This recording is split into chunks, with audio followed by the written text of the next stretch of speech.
and researching of this film, what did you discover that shocked you the most? Well, the main thing that shocked me was the average age that children get into trafficking when they're brought into this world. They don't live long, like you mentioned at the top of the show. 3 to 7 years, that's the life expectancy. You know, when we look at average ages, you know, it's 11 to 14 or 15 for boys, and we think, okay, that's bad, but we don't realize that those children who die, and many of them do, statistically about half. You know, if the average age is 7 years old, if the life expectancy is 7 years old, then that means half have died before the age of 7. That to me was the most shocking thing, especially finding out that some of those children that are that young die by suicide. I can't imagine, you know, my son Nathan, he's 6 years old. I can't imagine someone that young going through so much torture and pain that they choose suicide at that young of an age. That was the thing that really shocked me, having kids of my own, and that's what really told me, you know, we have got to get together as a country. We have got to get together, even just as individuals in our own communities, and do something about this problem. And we do lay out several ways. There is hope, like you mentioned. There's actually a lot of hope. And we lay out several ways in the film that people can do things, even just in their own families, to help protect their kids against groomers or people that might try to take advantage of their children. This is a challenge to every Christian watching right now, every person watching. I want to tell you something. I don't get it, Josh. I don't understand why the church turns a blind eye on this subject here. There's so many pedophiles in the church. There's so many pedophiles in our community. Our culture is trying to normalize pedophilia. I don't understand. If you don't believe me, I want you to watch this clip from the brand new documentary, Silent Cry, The Darkest Side of Trafficking.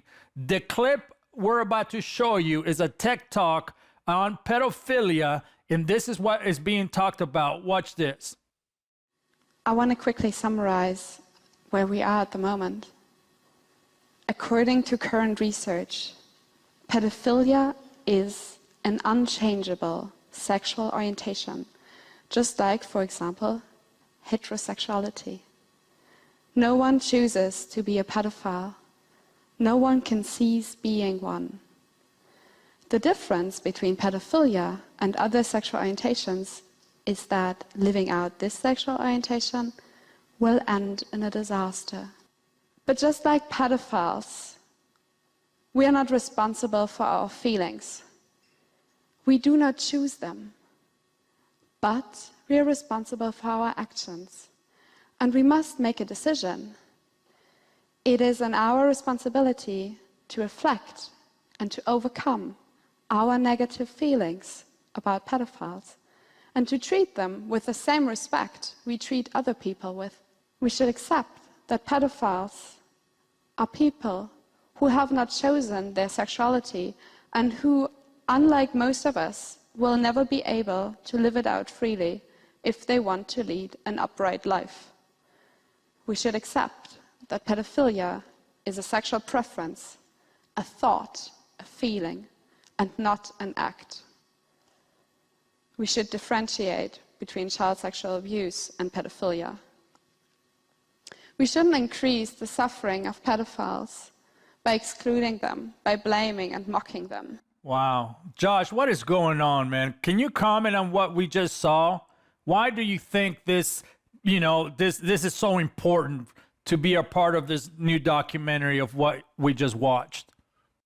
And the horrifying thing about that is that video is actually a few years old. It's actually technically outdated. Most people haven't seen that. A few have. Immediately after that went out, there was a huge outcry against it, and TED Talks took it down.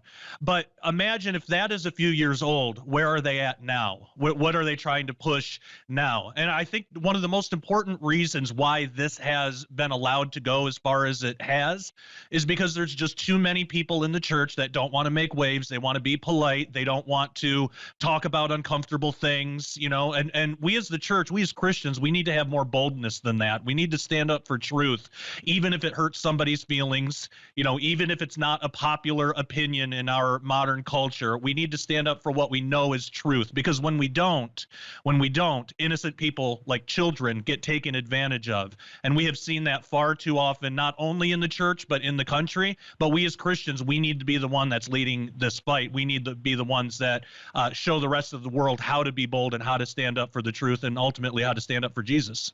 Josh,